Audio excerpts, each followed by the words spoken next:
Well, great morning we have. Good morning to all of you. Good morning to you. Yeah. Good morning. How was your weekend? It was okay, quite relaxing. Yeah. Yeah. I saw your picture on Facebook. You were at the bridal fair. Yeah. You also went to renew your vows. I don't know why she finds that so funny. It was lovely, wasn't it? It's like, I think she's tired of marriage. I was at the beauty and bridal fair. Say all that you want to say. I'm not. Because the way because I deliberately asked this question because I told your husband to be watching. Your response is not comfortable. Not sure he's going to be happy eating food this evening. Hey, how about Susie? Well, action in Kotain. Well, nobody asked me, but my weekend was nice as well. Were you in Cape Coast? No. I thought you'd wait for the trophy to arrive in Cape Coast. No, I thought I would let the people of Cape Coast enjoy that, because we've really had fun with the boys. You guys have chilled, though. Yeah. You guys have chilled, Papa. Hey, one trophy. Oh yes. How many trophies can you win in one? Anyway, So yeah, but I was at the fair. It was wonderful. Sunday, the last day was brilliant. We also had the seminar. Yeah, and the marriage seminar, the fashion show. The fashion. Were you on the runway? No, I wasn't. Okay. No. This year was for some of our colleagues. You were not. Enjoy. How can they do that thing without you? Oh, how? Oh. Oh, I was there on Saturday. You know, the other thing about the bridal fair. Were you on the runway? No, I wasn't on the runway. The other thing about the bridal fair is the food that is available. There's everything that you can think of. Yeah. So you went there because of the food? No, Mama, he's making some revelation. So no. I mean, on Saturday I went there because of the food.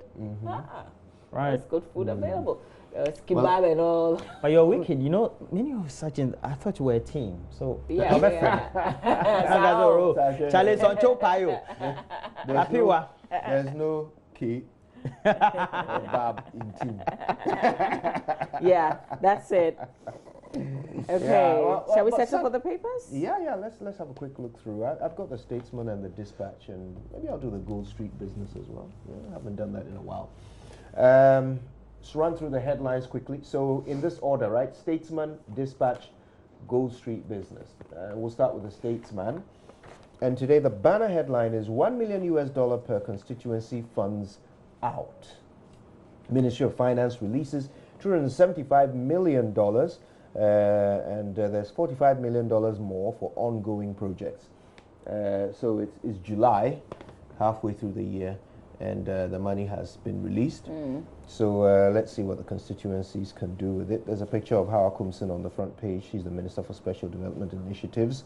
She's the one who will be overseeing the poverty eradication program that is being funded by this $275 million. Also, on the front page, NPP issues guidelines on orphan constituencies and tricks to turn back flooding in Accra, part 2. And we're down to tricks now. Okay, back page has 2 sports stories. Tyson Fury says saving lives is better than boxing. I should hope so. Former Cameroon Football Federation boss given life ban, and his picture is here. Tombi Roko Siddiqui is the person we're referring to. All right then, let's have a quick look at the Daily Dispatch. And this morning on the front page of the Daily Dispatch, banner headline: New $200 million chamber. Akufo-Addo was smart to put the burden on Parliament. Okay, and the details are on page 2. Also, all you need to know about Nam1's return to Ghana and how heritage and culture can be key to Ghana's economy. And this is Ambassador Joanna Swanica, one of my favorite people, making this very important point there. Also inside, why women will pay $30,000 to have curvier bodies. Mamavi, if somebody said, I will fund you $30,000 to get a curvier body, would you say? I want the cash. Why would I spend any amount of money on that? So 30,000 versus curvier body. I like my body like this. You take the cash. Yeah, I'll do the gym. Kaka. But cash, I don't want any other body. Like I want my body. You have finished. see you have already got some man I want my body. Can't even sleep. Can't even sleep when you haven't texted him. He's completely. I want my body like that, but I want the cash. Like I need the cash. Oh, a lot of things. Yeah. A lot of things, Masa. A lot of things. 30,000. I can shop for what you spend on one weekend. 30,000. Anyway, Are you thinking of sponsoring me for something like that? No. Okay. All right. No. Yeah. I don't think I have to spend money on anybody else having a curvier body. Anybody else? Yes. My woman's body is as curvy as I ever need a body to be. So. Yeah, we can see that. Who are we and what can you see? All right, let's look at the back page of the Dispatch this morning. And heritage and culture can be key to Ghana's. Oh yeah, that's the story I mentioned earlier, and that's Joanna Swaneker making that point. All right then, Gold Street Business is the last paper I've got. And there's a story here on the front banner headline: FDI inflow as share of GDP declines. World Bank reports as actual transfers are outpaced by economic growth. So these remittances that we seem to place so much emphasis on, they are declining. And anyway, I have a comment on that later. 85% indigenous tourism firms report high capacity utilization. I don't know what that means, but the Gold Street Business has all the details on the front page and on page 4. Back page real quick. ASA Savings and Loans offer free health screening to customers at Bon, and Access Bank picks 2 honors at the 2019 GITA Awards. Congratulations to them. And that does it for the Gold Street Business. Let's do the Finder. I've got the Finder, the Times, and the graphics. So the Finder first, front page of the Finder. $1 million per constituency promise. Government pays $275 million, additional $45 million released for outstanding commitments. Journalist tortured, National Security IGP AG sued. So when you go to page 6 of the Finder, you'd find that the modernghana.com deputy editor, Emmanuel Ajafo Abugri, has sued the National Security Coordinator. He's demanding adequate and prompt compensation, release and surrender of all seized items, as well as criminal prosecution or punishment for individual officers who were directly or indirectly involved in human rights violations against him. So, for instance, one of the things he's asking for, the fact that they arrested him in the manner that they did without telling him the reason for the arrest, the manner that they questioned him without the presence of a lawyer, all of those things from the beginning to the end, detailed beautifully. And we want to see the end of, we want to see first of all, the beginning of this suit and then the end of it. Yeah, because national security must do things according to law, and if they violate, we must be bold enough to take them on. So, we wait to see how this happens. So all the things that he described to you, Roland Walker, when he was on the show, how they tied him and questioned him in relation to a publication they had done, they've, outlined all these things. He had witnesses. And they recorded, didn't they? Okay, let's go back to the front page of the Finder newspaper. Ghana cannot achieve peace in a polarized environment. That's according to the Asantehene Ukraine University honors businessmen with honorary doctorate degrees. Let's do the Ghanaian Times, and then we will finish up with the Daily Graphic, at least for me. So here we go with the Ghanaian Times newspaper. Lead fights against procurement-related corruption. That's a call by the minority leader. Special prosecutor files fresh charges against Mahama Ayariga. Largely, we know that it is not different from the previous one, except that he's couched things a bit differently in this one. So we'll see how that goes. In the meantime, Mahama Ayariga still insists he's done nothing wrong. Ghana set to benefits from AfCFTA. This was the trade agreements that was signed in Niger, Miami, in Niger. There are people like me who still insist that cuts in tariffs and things like that, not what Africa needs for trade to effectively go on, there are so many other things that stop us from trading. Yeah, it's basically about having good leadership. And I think that despite all these commitments that have been made by the African leaders, the leadership is still lacking to make sure that we actualize some of these, because we've had the free movement of goods and services in the sub-region, ECOWAS, for a number of years now, and it looks like the way we have to implement them and bring our citizenry to the table have not been harmonized in such a way. We have some works at home as individual countries that we have not done. So I read an article where Nigeria, for instance, was talking about how manufacturers in Nigeria, because of the inconsistencies in power, electricity, they've got huge challenges. Exactly. How do they manufacture to even be able to trade amongst? There's something interesting, and while we want to go on and quickly do a recap of what the headlines are, you get to find that in the respective African countries on the continent, we like inviting the West, and now we've grown accustomed to Chinese coming to establish their businesses. And in that, we also say that the local should play a certain role, and so they tend to do these partnerships. I'm thinking, and I've been worried since reading the existing literature that has been published since we had all these, that we could have goods and services moving from one respective country to the other, but in part would not really be African. It could be some Chinese investor or some European company manufacturing in Ghana that has the resource, brought the finance from Europe or wherever to Ghana, and they manufacture the goods here, and in the name of so-called movement of goods and services. So we take a Chinese-led manufactured good from Ghana to Nigeria. So we have to tackle the fundamentals right. Yeah. Just like you wear a print and you say it's an African print. Exactly. But it's actually manufactured maybe like in China or somewhere. Or Holland. Yeah. Exactly. So you see, I think sometimes we forget that macro economics is just an expansion of micro. Exactly. So if you wanted to sell something, what would you do? First of all, you would advertise it, right? You would brand it, you would advertise it, and then you would make it accessible to the customers that you want to attract. And nations need to start thinking the same way. Nkrumah had a certain vision for Africa. He wanted every country to specialize in something, brand it as theirs. So on this continent, Congo would brand itself as the producer of a particular product or commodity or service.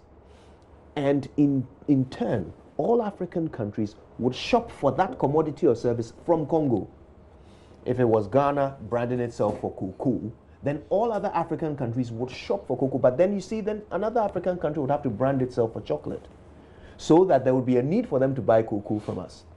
We didn't do this. We didn't plan together. We didn't think together. We didn't say, okay, what resources do you have? What is it you have in your soil? What is it you have in your air? What is it you have in your human resources? How can you understand? How can I buy from you? How can I sell to you? We didn't think together. Yeah. All we did was we thought, okay, white man comes along and says, well, you have this cobalt or bauxite or whatever, I need it. You don't know what to do with it, so I'll give you 10 cedis for it, and I'll go and manufacture something and sell it for 1,000 cedis. This is what we did, and because you see, do you remember when we had Doomsaw, and John Mahama had to go for emergency solutions? When you are broke, everything is an emergency. So when people come along and offer you anything for your resources, you are broke. It's an emergency, so you accept it and you take it on the worst possible terms. Yeah. That's what we've done to ourselves as Africa. I think and that's why we failed to trade. I think what the African leaders who went to sign that pact there need to come and tell us is what are the steps they hold to achieve. I've seen some timelines and some dates in there, but unless we have content that is really African. And I'm talking about artificial intelligence. I'm talking social capital, which is all of us. Which is all of us. Artificial intelligence. Yeah, I'm talking all of us. Social capital, how we can harness our own human resource, and even the financial resources we have. That is African. That is African, because we have to properly segment the resources that we have on the continent. which of them, if it's capital, is ours? Because we've had so much influx of capital and even human resource From elsewhere. that is less African, but more of the outside than we can ever think of. So when do we hope to get there? Let's do a comparative analysis to related issues when we discovered oil. And so far, how we have fared, I think about 12 years from now, or over the last 12 years, how have we fared? We claim that we do local content. I can tell you that when you talk to the players, the only way Ghanaians are able to feed into the oil sector is when they have to undertake catering services or some other menial services. Don't have even the catering service, expertise. Exactly. But for oil, you can fly charters, helicopters, etc. You can even be a mining engineer. How many Ghanaians? Look, we don't need expertise to benefit from oil proceeds. The governments don't have the will. When the Arab bloc started making trillions from oil, they had no expertise at all. All they did was they said, this is ours. But they had a plan. So if you want it, you spend your money to go down there and bring it out. When you bring it out, we will sell it to you for this much. You understand? So you go and spend your money, bring it out. When you bring it out, we will pay you $10 per barrel. They've calculated it. They've realized that, well, if you spend your money, you go down there, you bring out the oil, and I give you $10 per barrel, you will make about $4 per barrel profit. So it's profitable for you. You won't say no.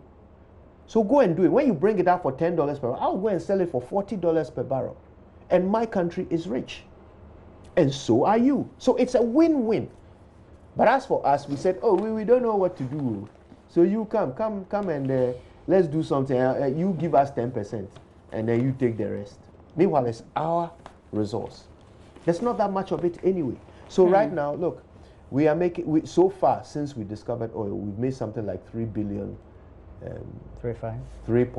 billion from it. Do you know that we've made more from the ESLA? It's not ESLA, what's it called? The energy sector levy.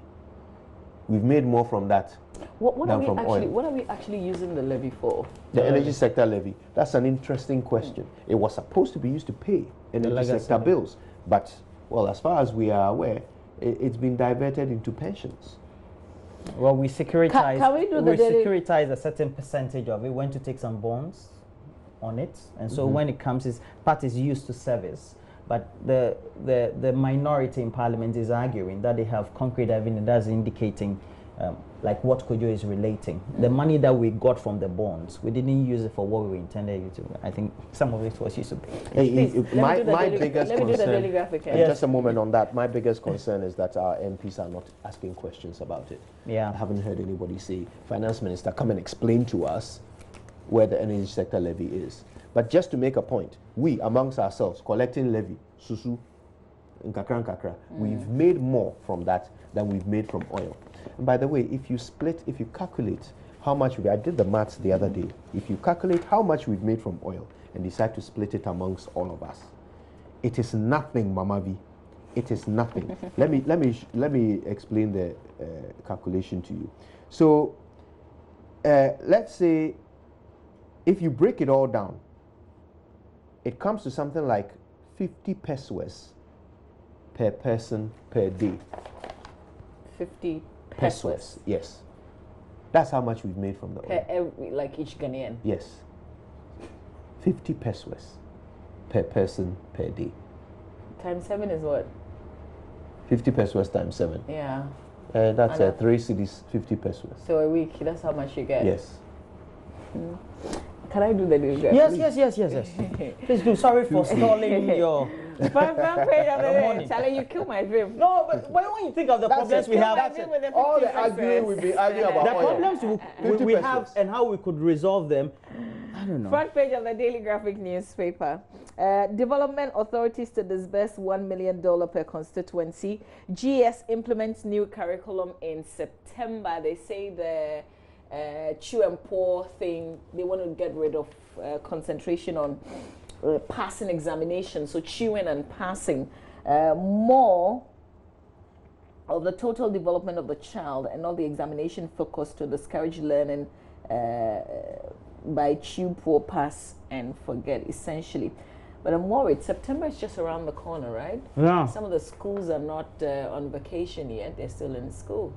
You're vacating. How prepared are we as parents, as citizens, for this new, and then even for the children as well? Yeah, true. That's a great question. Because we can do something on it. Yeah, because, Charlie, this thing as if it's an emergency. Yeah. Take charge of destiny. President urges Africans. There's a picture of the president and Emmanuel Macron, the French president, on the front page of the paper this morning, and in the center spread. Well, Wologo Health Center closed. Facility lacks drugs. Staff abandoned posts. So wait, we have the facility, but it's closed. You know, because what's the drone? The drone is supposed to supply drugs. And then how about the staff? The drone would take the staff there. Well, aren't we supposed to take some people to Barbados or something? This is actually what they call the original focus. But we can't find some for Wologo. In the center spread of the paper, a story by Mohammed Fugu in Wologo. The more says, okay, so that's it. To Barbados. Quality. And then keep the. So they've got beds. So they've got medical equipment donated by Vice President last year. It's not in use. There's an empty OPD of the facility. There's a man lying in one of the chairs. It's in the pictures there. There's a leaking roof. So it's not that they have the facility, but you know they have challenges. So they said it's a major referral facility in West Mamprusi municipality in the northeast region. It's been closed down temporarily as the staff has abandoned posts following the lack of essential consumables and drugs to work with. The lack of drugs and other essential medical consumables is hampering health service delivery in the facility, which serves about 11 surrounding communities. The structure is also in a deplorable state, with cracks on the interior walls of the building and portions of the ceiling leaking. Some medical equipment, including beds for delivery, which were donated by the Vice President last year, have not been used as the center has not been operating to full capacity. So the daily graphic outlining the challenges and the state of this health facility, Wologo Health Center, which serves 11 communities. It's a major referral center as well. There are no human beings to work in there.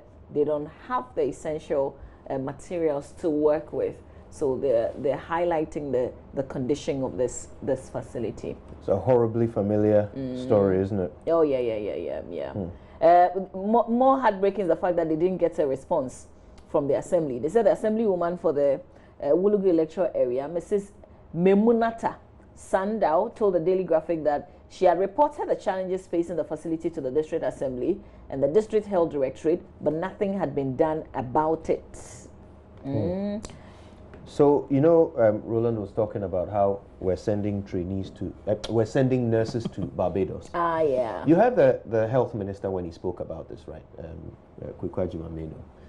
So what he said was that it's not just anyone they're going to send. They want to send those who have... To Barbados? Yes. They want to send those who have some experience. Barbados, but we get money per them. Oh. Isn't that why we're sending the nurses?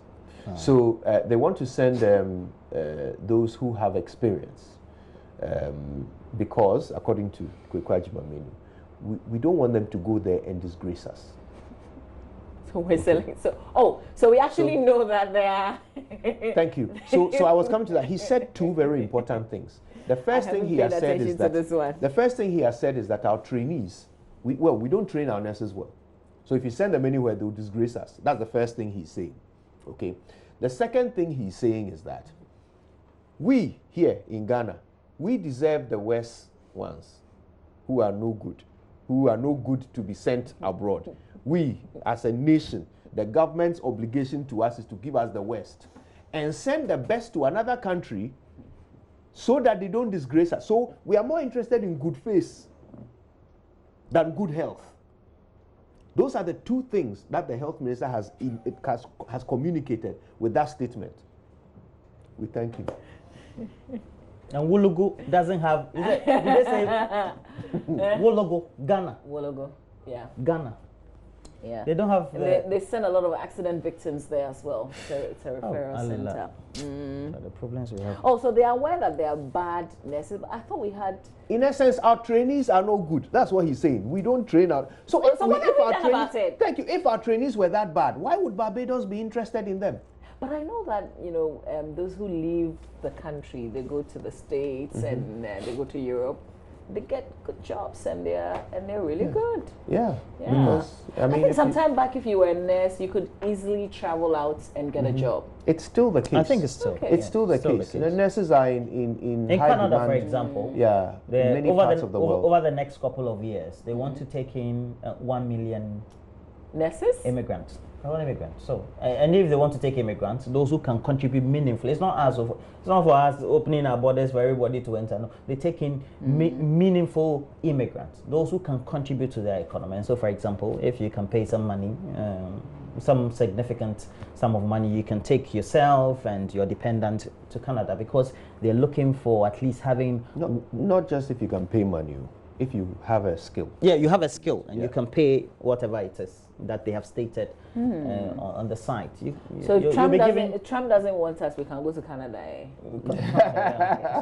So that's what it means. Okay, so the final already. Oh yeah, that's okay. No, it's there's when I was listening to Newsfile on Saturday, Samson Stake was on having alternative means of punishing those who have been found to be culpable of any crimes and the finder has published it. Yeah, the finder has published it too. And I even sent a message to Samson criminal law. that it's something we've always said. Custodial sentences for small crimes, really, it doesn't serve any good. So just look at the 3 jailed. Exactly for Indian in Tampere that we smoke in secondary school. Unless Who is we? You are confessing to a crime. No, I said we. That we smoke in secondary school. And if a second cycle, somebody's jailed. Ogasco boys. This comment, this Look statement. at you. Somebody's jailed 57 years. And that we smoke in secondary school. I think that let's not you dissociated by the where is the CID? If 3 jailed, 57 years for possessing Indian. He doesn't mean we. He means him and possessing. They were not. They were possessing drugs without lawful authority. And so if and Samson made a proper allusion, just opposing how those who are caught and significantly caught, and the court has made rulings on them that they are guilty for committing certain crimes that far outweigh possessing Indian hemp, or let's say stealing Milo, or cassava, or like that. Mobile phone that is like 100 Ghana cedi worth, and you send that person to even a month in jail. Even if you put that person in jail for a month, someone was convicted for stealing 3 spoons of Milo. Even if you put that person in jail for a month, and this one we're talking several years. That person must not even be in jail for a day. No. So the question is this: Are judges able to do this on their own? No, it's not. Or do we need new sentencing guidelines? Exactly. So whose job is it to do this? Oh, that would create be. new sentencing guidelines. I guess it's the leadership. You know, so the Chief Justice will have to take a lead. And make recommendations and go through the. So what are the impediments? I mean, I want to understand the problem. What are the things that prevent the Chief Justice from having a look at this? We don't have the will. I guess. The will is not there. That's not impediment. What would be the loss? What would be the downside? I guess every leader comes with their own priority lists, what they want to do. So, for instance, she's been looking at the court structures. And she's been closing down courts that are not proper courts, so-called, and buildings that don't qualify as courtrooms. You see that she's been shutting down. So I guess that's her priority. And also digitization or something like that. I mean, these things are good. Yeah. These things are good. But I'm hoping they don't occupy the entirety of her ambition, so that other things don't get done. But we can ask Samson. I'd much rather have a court under a tree that administers actual justice. You know, that doesn't send someone who has taken 3 spoons of Milo to jail. I'd rather have that. All right. That for me is a better judicial We have to take a break. We have the latest sports headlines, and you know Senegal. It's Senegal and Algeria through to the final, Charlie. Oh, as for Nigeria, you know, when we are not through to the final, we don't want Nigeria to go there. But as a Ghanaian who is very close to Nigeria, I fell for them yesterday in the 95th minute. This was extra time. Oh, then the winning goal came. It was a world-class goal. Oh, no. Yeah, Omo Naija, Charlie, we are Maris. And then the conversation about the third place thing is coming again. Why should they play for a third place? It's not necessary. I mean, it's either you win the cup or you don't. All right, so we have all the updates and also from Wimbledon. Oh, yes. We're taking a break. The We'll greatest be right back. finale. Listen, if you didn't watch the Wimbledon finals between Federer and Djokovic, you can relive it this morning. Did you Stay watch? with I thought us. you were at the bridal fair.